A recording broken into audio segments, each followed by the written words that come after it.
Yes, good evening to all. एक लंबे time के बाद एक वीक हो गया। इस वीक में क्लास नहीं हो पाई थी आप लोगों की।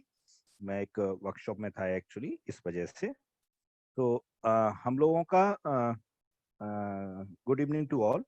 हम लोगों का बेटा एक पीडीए वाला पोर्शन कंप्लीट हुआ था, राइट। और now as you know that the whole syllabus is divided into two modules, as you know, right? So as per the new instructions, the whole syllabus is divided into two modules. First module consists of DFA, regular expression, and PDA only, right? And second module consists of context free grammar, right? And second one is the Turing machine and PDA to context free grammar and context free grammar to PDA. So this is all about the module 2. So under this module 2, we will start a grammar. What is a grammar? And what are different types of grammar that can be classified on the basis of the Chomsky classification and the derivation tree for a particular string, or you can check whether a particular string belongs to that set or not. And next one is the to find the ambiguity in the grammar and simplification of the grammar and normal forms of the grammar. And after this, the finally pumping lemma for the context free languages, right? And after that, just we have to equalize, or just we have to find out the equivalence of simply equivalence of PDA and CFG. Means just we have to convert a given PDA into context free grammar, or a context free grammar into PDA. Means in this is equivalence of PDA means just you have to convert the PDA in the form of grammar, or a grammar if given to you, then just convert a grammar into push down automata, that is PDA. And finally, last topic is the Turing machine, or under this Turing machine, we have to start with the construction part. Construction of Turing machine. Construction of Turing machine of various machines like GON, 1N, 0N, 1N, 2N, AN, BN, CN. ये जितने भी हमने PDA design किए, we can also design the Turing machine for same language, right? And then finally, we will discuss different types of Turing machine, different types of hypothetical Turing machines, and the church hypothesis, as well as decidability, undecidability, and finally the recursive and recursive enumerable. तो overall अब हमें second module को start करना है। तो before going to start the second module, एक important point और था कि अभी एग्जाम का मेरे ख्याल से कोई फाइनल नहीं आया है कि फर्स्ट मॉड्यूल का आपका एग्जाम कब होगा। तो एक अच्छी बात यह है कि हम आगे मूव तो कर रहे हैं, लेकिन कहीं ऐसा ना हो कि उस आगे मूवमेंट की वजह से हम लोग पीछे जो हम लोगों ने पढ़ा है, फर्स्ट मॉड्यूल जो हमने कंप्लीट किया है, उस फर्स्ट मॉड्यूल में कहीं कोई प्रॉब्लम तो नहीं है ना? Am I audible? तो फर्स्ट मॉड्यूल में कहीं कोई प्रॉब्लम तो नहीं है, राइट? सो इसलिए हम लोग अब ये करेंगे कि कुछ फर्स्ट मॉड्यूल के को एकदम से छोड़ेंगे नहीं। हम लोग कंटिन्यूअसली अभी फर्स्ट मॉड्यूल सेकंड मॉड्यूल तो स्टार्ट कर ही रहे हैं, कुछ उसमें ग्रामर का पार्ट स्टार्ट कर रहे हैं, और साथ ही साथ में हम फर्स्ट मॉड्यूल को भी रिकैप करेंगे, जिसमें हम लोग पीडीएफ को रिकैप करेंगे, हम लोग डीएफए को करेंगे, हम लोग रेगुलर एक्सप्रेशंस को करेंगे, सो दैट आपको एक बार पुराना भी पूरा रिवाइज हो जाए और आपके टच में रहे, जिससे कि कभी भी आपसे कोई क्वेश्चन पूछता है, कभी भी एग्जाम आपका डिसाइड होता है, तो आपको प्रॉब्लम ना हो, राइट? और दूसरा एक और मैंने प्लान करने जा रहा हूँ कि कुछ गेट के क्वेश्चंस हैं हमारे, जो क्योंकि गेट में सबसे ज्यादा जो क्वेश्चंस पूछे जाते हैं वो ऑटोमेटा से पूछे जाते हैं, right? So in this regard मैं ये चाह रहा हूं कि आप लोगों को कुछ गेट के क्वेश्चंस हैं उनकी मैं प्रैक्टिस कराऊं, ठीक है ना? तो गेट के जो क्वेश्चंस हैं उनकी भी मैं आपको प्रैक्टिस करा दूंगा, जिससे एक आइडिया लगेगा आपको कि किस तरीके के क्वेश्चन एग्जाम में पूछे जा सकते हैं, कॉम्पिटिटिव एग्जाम्स में, राइट? चलिए, तो मैंने शायद आपके लेक्चर में आपके यहाँ पर स्टार्ट करा दिया था कि how we can define a grammar और how a grammar can be represented. So ये मैंने अब शायद आपका स्टार्ट करा दिया था ना आपके यहाँ लेक्चर में? Am I Audible?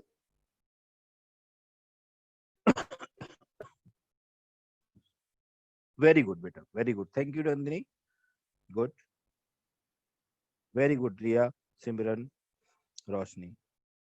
हाँ ओके, मैंने आपको ग्रामर की बात की, मैं वापस से उसी पर जाऊंगा, पीडीए पर और डीएफए पर, इनको भी मैं कनेक्ट करने की कोशिश करूंगा, जिससे आप लोगों का पर डे जब भी हमारा लेक्चर होगा तो हमारा लिंक नहीं टूटे। बिकॉज ऑटोमेटा में हम ये नहीं कह सकते कि इससे अब हमें कोई लेना देना नहीं है, ये दूसरे मॉड्यूल का पार्ट है, अल्टीमेटली सारी चीजें एक दूसरे से कनेक्टेड है, right.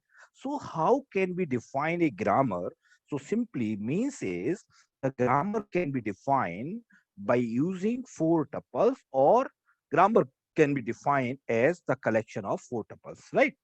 So in this case, simply four tuples are, this is very important part, क्योंकि ग्रामर चाहे कोई भी हो, है ना, चाहे ग्रामर किसी भी कैटेगरी की हो, इसके बाद लास्ट में हम लोग पढ़ेंगे different categorisation of the grammar, different classifications of the grammar. So simply it means that grammar कोई सी भी हो, just we can define the grammar by using four tuples, right. अब मैं अगर आपसे कहता हूं कि how can be define a PDA, just give me answer, chat box में आप आंसर दीजिए मुझे। How a PDA is the collection of how many tuples? Just आप चैट बॉक्स में बताइए, PDA is the collection of how many tuples? बता सकते हैं ना? Very good, very good, very good, very good, good. Megha, Megha, अचल, नंदिनी, अदर्स प्लीज रिप्लाई। पता चले, ये इसको सोचना नहीं है। अब अगर आप में से कोई मुझे कहता है कि सर मैंने याद नहीं किया, तो पढ़ने का कोई फायदा नहीं हुआ, है ना, इस सब्जेक्ट में। वेरी गुड, जय, Aryan, Jayant, Samiksha, Sanal, others, Nandini, Saumya, very good, okay. अब मुझे समझ में आ गया कि आप लोगों को टपल पता है। इसका मतलब ये हुआ कि if we know about the tuple of a particular machine, then we can define the model, we can explain, we can elaborate the model diagram of that machine or that particular machine, right? On the similar fashion, as we know that particular machine is used to accept a particular type of grammar, so ultimately this grammar is also represented by the tuples. So simply a grammar can be represented by using four tuple. तो अब अगर मैंने जो जो चीजें आपको पढ़ी हैं अभी तक हम लोगों ने, तो हम लोगों ने क्या क्या पढ़ा? हम लोगों ने डीएफए पढ़ा, राइट, डीएफए पढ़ा, हम लोगों ने पीडीए पढ़ा, क्लियर, और पीडीए के बाद अब हम लोग ग्रामर की बात कर रहे हैं डिटेल में, राइट। इससे पहले हम लोगों ने रेगुलर एक्सप्रेशन की तो बात की थी, राइट। सो सिंपली डीएफए को डिफाइन करने के लिए हम लोगों ने 5 टपल्स को यूज किया था, और डीएफए में हमने जब मीले मूले मशीन को पढ़ा था, तो मीले मूले में कितनी टपल थी? कौन बताएगा आप में से? How many tuples are use to represent finite automata with outputs, means Moore and Mealy machine? How many tuples are use to represent Moore and Mealy machine? Very good Aryan, good. इसका मतलब आपको पता है 6 टपल्स आर यूज, है ना। और किस 6 tuple में, इन 5 में और 6 में क्या डिफरेंस था? डिफरेंस ये था कि इसमें फाइनल स्टेट यूज नहीं होती, इसमें फाइनल स्टेट यूज होगा। So in place of the final state इसमें क्या होगा? फाइनल आउटपुट आएगा, है ना। Output alphabet and output functions are used, right. So total 6 tuples are used in case of FSM, finite state machine. In case of FSM, you can use 6 tuples, right? Next one is the PDA, that is push down automata. So in this case, you already know that 7 tuples are used. Very good. Now, the new thing is, how can we define the grammar? So simply, in the similar case, we can also define a grammar by using these 4 tuples. So these 4 tuples are Vn, sigma, P and S, where Vn is what? Vn is the set of variables. अब variable की बात आती है कि variable होता क्या है। For example, अगर मैं इंग्लिश की बात करता हूं आपसे, तो मैं आपसे इंग्लिश में कैसे कह रहा हूं? Suppose if you want to write the sentence in English language, then in this case, suppose I am giving a rule to you, right? So the rule is sentence equals to subject plus verb plus object, right? So this is simply the rule, and this rule is what? This rule is called the production rules. Is it okay? ये rule आपको जो भी दे रखा है, तो उस rule को क्या कहेंगे हम? Production rule. Why this rule is called the production rules? अगर ये आपसे कोई भी बात पूछता है कि why this rule is called a production rule, because it produce some language, that's why it is called production rule simply. So now next production rule is given to you, that S is replaced by, suppose, Sandeep,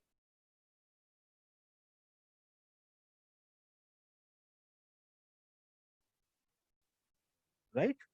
And verb हमने लिखा is reading, is reading.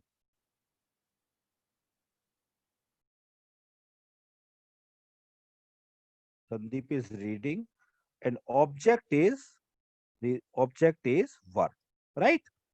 So object में क्या लिखा मैंने, book, sorry, object में लिखा मैंने book. Now it means that these are the variables. S is the variable, and this S can be replaced by Sandeep.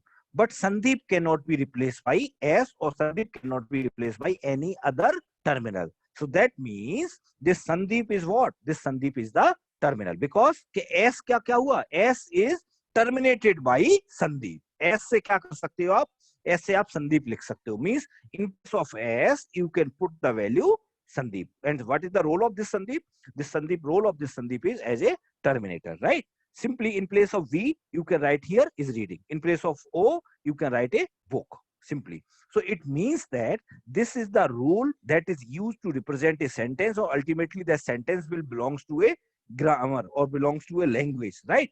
So now this S, V, O, these are called the variables, because this S is not fixed, right? S can be replaced by Sandeep.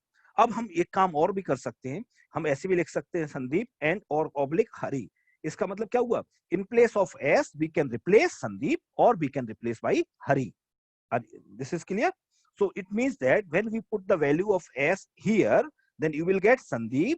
In place of verb, if we place this value is reading, and in this place we are just placing this value, that is book. So now you will get the sentence Sandeep is reading book. Or if you are putting the value Hari, then you will get again a sentence, that is Hari is reading a book, right? So Hari is reading a book or Sandeep is reading a book is a sentence that belongs to a particular language, and that came from the particular grammar. And how this grammar can be represented? This grammar can be represented by certain rules, and these rules are used, or these rules are called what? These rules are called production rules. Now is it clear? Clear हो गई? English language की अगर मैं बात कर रहा हूं आपसे, तो इंग्लिश में आप सेंटेंस जो जनरेट करेंगे, that is can be generated with the help of the rule, and simply these rules are used to produce the sentences. It is okay. So now here you can see this Vn is what? Vn is the set of variables. So in this situation, you can easily see that S, V, O, all these are the set of variables. And simply, this is sigma is what? This is the terminals, set of terminals. So terminal means the value that cannot be processed further. Means this is the halting point, you can say. So simply, you can see here, this is the Sandeep is reading a book. All these are the, so in simple language, we can say that terminals will always be represented by the small letter and variables are represented by the capital letter. This is the basic difference between variable and terminal. Variable produce terminal, but terminal will not be produce any variable. समझ में आ गई बात? Terminal कभी भी किसी चीज को produce नहीं कर सकता. Variable can produce a variable और variable can produce a terminal, but terminal never produce any variable और terminal. It is clear? And this is what is P, and P is the production rules that is used to produce the language or the sentences, and S is the start symbol. So why start symbol is used? So the role of start symbol is just similar as the role of initial state, right? So जैसा हमारा initial state का role था, on the same way the start symbol का role भी होगा grammar में, right? कैसे? कि स्टार्ट सिंबल ये बताएगा कि हमें किस प्रोडक्शन रूल से स्टार्ट करना है, right? So that means S is what is the start symbol, जहां से हमें अपने ग्रामर के प्रोडक्शन रूल को स्टार्ट करना है, जहां से हमें अपनी लैंग्वेज को जनरेट करना है. right? So in the next example you can consider here, the set of variable can be represented as sentences, noun, verb, adverb, right? So all these are what? These are the variable. These are the rules, you can say. But now these sentences can be generated by this one. These sentences can be generated in this format, where noun can be represented as this one, and verb can be replaced by read, and adverb can be replaced by quickly. So simply these are called variables, and these are called terminal. These are the terminal part, right? So always variable can generate, variable can produce variables or terminals, but terminal cannot be produce any terminal or variable. ये बात clear समझ में आ गई? English language को मैंने आपको दोबारा से इसमें इसलिए बताया जिससे कि आपको और चीजें क्लियर हो जाए, राइट? अब मैं अगर आपसे इसके बाद मैं आपको एक पीडीएफ का क्वेश्चन भी दूंगा आज, जिससे कि हम लोगों को आगे की चीज भी क्लियर हो. नाउ जस्ट दो इसके मैंने आपको रूल्स बता दिए. ये इसमें ग्रामर में कहीं भी प्रॉब्लम हो तो आप पूछिए प्लीज, किसी को भी, क्योंकि मैं ग्रामर में जितना पढ़ाऊंगा उनको सभी को एसोसिएट करूंगा पीडीए के साथ में, राइट? तो before moving to further, just I want to know about the doubts, है ना? If you feel any doubt, any confusion, then please let me know. कोई भी डाउट हो तो आप पूछ सकते हैं बेटा. अनुष्का, रोशनी, सिमरन, रिया, साहिल, निखिल, हिमांशु, आशुतोष, विशाल, आप लोग हैं. नमन, वेरी गुड. तो कोई डाउट है यहां तक, किसी भी तरीके का डाउट? बाकी को, रोशनी आपने आंसर दिया. बाकी लोग बेटा जिनका मैंने नाम लिया, मानसी वेरी गुड. और कोई भी जिसको डाउट हो, केवल यस लिखना है आपको, फिर मैं आपसे पूछूंगा कहां पर है, तो फिर उसके बाद बताऊंगा. Very good. चलिए, तो ज्यादातर जो कमेंट जो मेरे को रिप्लाई कर रहे हैं वो लोग कर रहे हैं जो अक्सर मेरे को करते हैं रिप्लाई, है ना? तो आप लोग तो पढ़ रहे हो, वैसे भी मुझे पता लग रहा है कि आपको डाउट तो नहीं होना चाहिए. बाकी कुछ नए लोग जो लोगों ने रिप्लाई नहीं कर रहे हैं अभी तक, वो लोग भी बताएं प्लीज, है ना? क्योंकि ऑब्जेक्टिव मेरा सिलेबस को कंप्लीट कराना नहीं है जल्दी. मेरा ऑब्जेक्टिव ये है कि सिलेबस तो कंप्लीट मैं कराऊंगा ही, साथ में आपको सारी चीजें क्लियर हो जाए. Very good. चलिए, तो अब यहां तक हमारी ये समझ में आ गया कि अगर हम ग्रामर पढ़ते हैं तो ग्रामर हम क्यों पढ़ते हैं?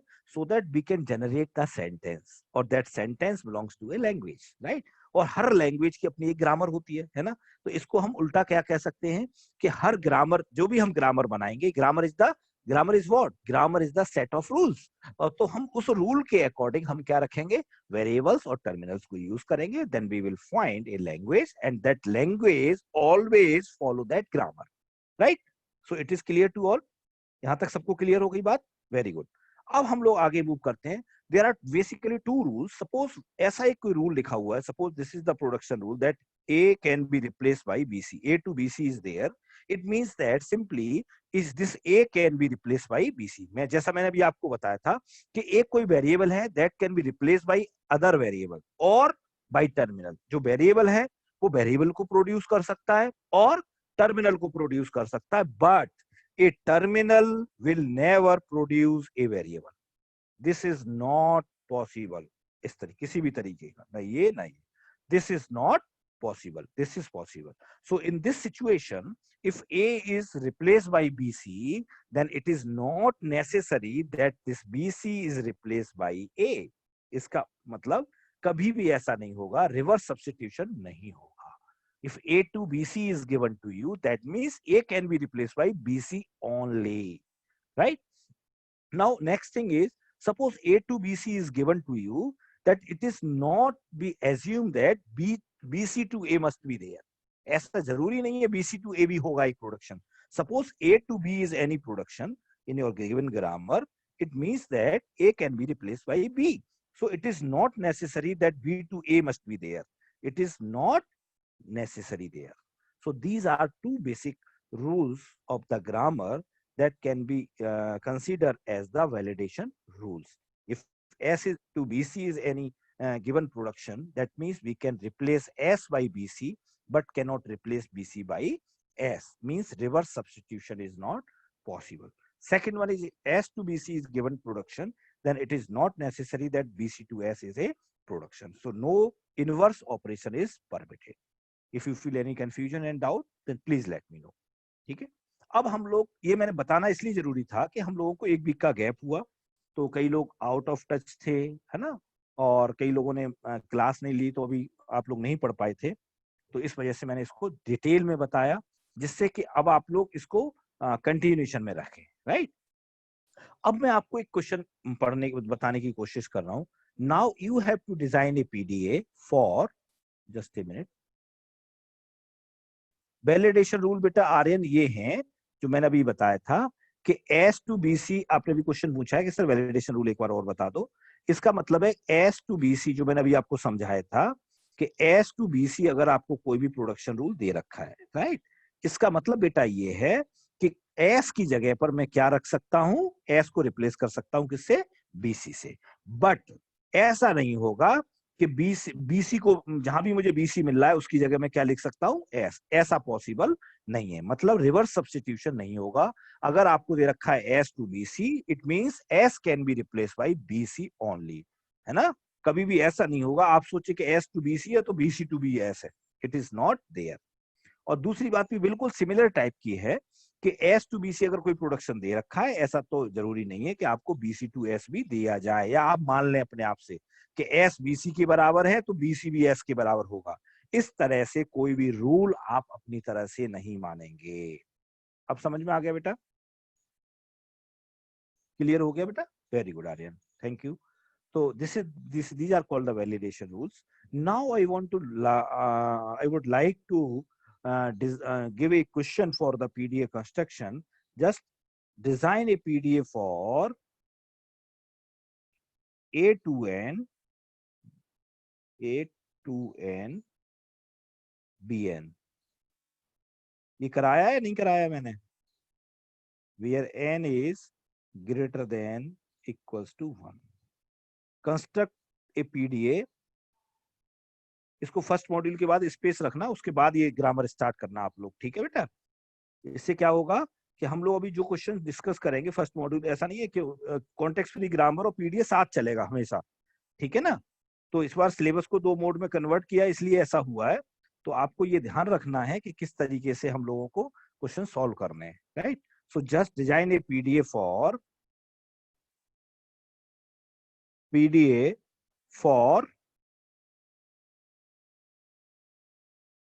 L is equals to A to N BN, where N is greater than equals to 1. अब आप इसको डिजाइन करिए। अब मैंने जो क्वेश्चन आपको कराया था, क्योंकि पीडीए में आपको प्रैक्टिस करनी पड़ेगी, आपको थोड़ा सा अपना ध्यान देना पड़ेगा। क्यों? क्योंकि अगर मैं आपको 10 क्वेश्चन करा सकता हूं, 20 करा सकता हूं, लेकिन on the basis of these questions anyone can ask you some different question, है ना। जैसे फॉर एग्जांपल मैंने आपको जो कराया वो क्या कराया था, L is equal to a n and b two n, right, यही तो था, V2N. But on the same way, I can ask you the question that you have to design a PDF for A2N VN. So just try to design this PDF for this end.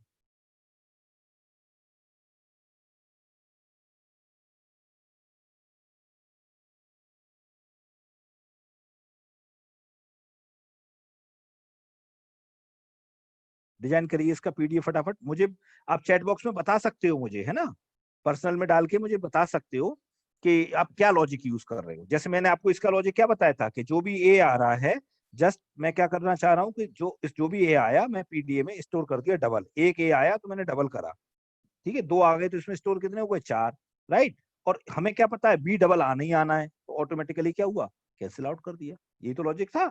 On the same way you can design your own logic for this L equals to a n a two n b n. Clear, करो जल्दी से बताओ मुझे।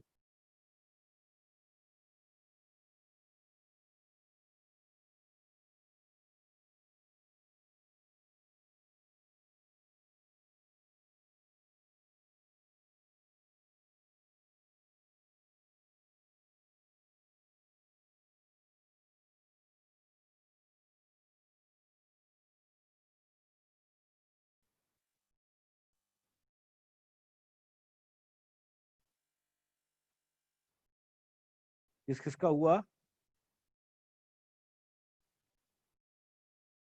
हाँ बेटा रिया, आप बिल्कुल सही सोच रही हो, लेकिन पीडीए के केस में आपने कहा 2a will be remove from the stack, so क्या ये पॉसिबल है? ये अब मेरा एक एक चीज सुना करो ध्यान से। मैंने क्या कहा था कि पुश करने के लिए हम कितने भी नंबर ऑफ एलिमेंट पुश कर सकते हैं, but at the time of pop always one element will be pop out from the stack, right? तो हम पॉप एक से ज्यादा एलिमेंट नहीं कर सकते, राइट? तो रिया दूसरा कोई लॉजिक और सोचो, क्योंकि स्टैक से हम एक से ज्यादा एलिमेंट को पॉप नहीं कर पाएंगे एट ए टाइम। तो दूसरा लॉजिक सोचो इसका फिर।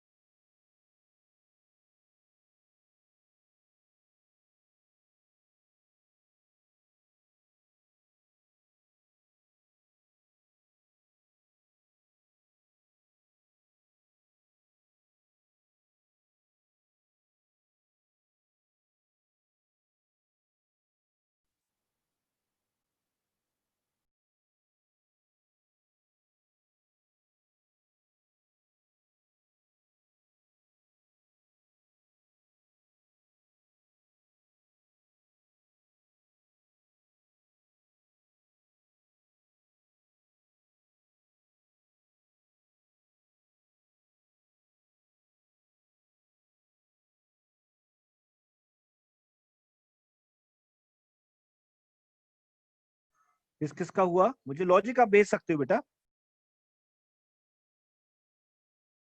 हाँ नवीन, आपने बिल्कुल सही कहा कि हम एक ए को पुश करें और रीड दो को करें, तो एक एट ए टाइम तो हम दो को हेड से रीड कर नहीं सकते।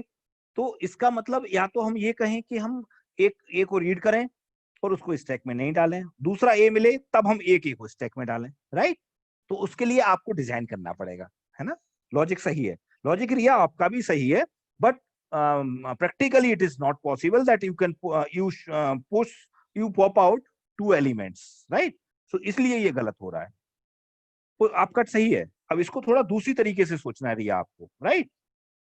नवीन आपका सही है, लेकिन अब आपको ये सोचना है, जैसे फॉर एग्जांपल अगर मुझे कोई प्रॉब्लम सॉर्ट आउट करना है तो मुझे उसका प्रोग्राम का लॉजिक पता है। Now we have to follow all the syntax and all the related rules, so just you have to follow the rules of designing PDA. Are you getting my point Riya and Naveen? बस इसी तरीके से इसको design करना है।